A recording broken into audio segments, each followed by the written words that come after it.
சிம்ரன் நடிப்பு ரொம்ப நல்லா இருந்தது. ஆமா. இதுக்கு முன்னாடி பார்த்த படங்கள்ல சிம்ரன் ரொம்ப ஹீரோயினா ஆக்ட் பண்ணியிருந்தாங்க. இப்ப வில்லியா ஆக்ட் பண்ணியிருக்கிறது பார்க்கறதுக்கு ரொம்ப வித்தியாசமாவும் இருக்கு. படம் கொஞ்சம் பார்க்க நல்லாவும் இருக்குது. டைம் வந்த ஃபீலிங்கே இல்ல. இன்னொரு வாட்டி பார்க்கணும்னு கூட எங்களுக்கு ஆசையா இருக்கு. படம் அவ்வளோ நல்லா இருக்கு. ஆரம்பத்துல பிரசாந்த் சார் படம் பார்க்கும்போது ரொம்ப லவ் ஸ்டோரியில நடிச்சதுனால பார்க்க கொஞ்சம் இதா இருந்தது. இப்ப இப்படி ஒரு கதாபாத்திரம் நடிக்கும்போது பார்க்கறதுக்கு இன்னும் கொஞ்சம் அழகா இருக்கு. நாங்க ஃபேமிலியோட தான் வந்திருக்கோம் எல்லாருமே. ரொம்ப நல்லா இருக்கு. ஆ படம் வந்து ரொம்ப நல்லா இருக்குது.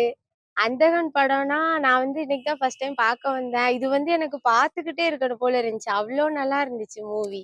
ஒரு துருதுருங்கிற பாய், அதாவது சாக்லேட் பாயா பார்த்த பிரசாந்த வந்து இன்னைக்கு வந்து அந்த காலத்துல வந்து சிவாஜி கணேசன் நடிப்பை வந்து நம்ம திரையுலகத்துல பார்த்திருப்போம். கண்ணு தெரியாத சிவாஜி கணேசனோட நடிப்பு எப்படி இருக்குமோ அந்த அளவுக்கு பிரசாந்த் வந்து இந்த படத்தை வந்து ரொம்ப சிறப்பா பண்ணியிருக்காரு. குறிப்பாக சொல்ல போறாருந்தா அப்பா தியாகராஜன் அவர்கள் வந்து இந்த படத்தை வந்து செதுக்கியிருக்காரு.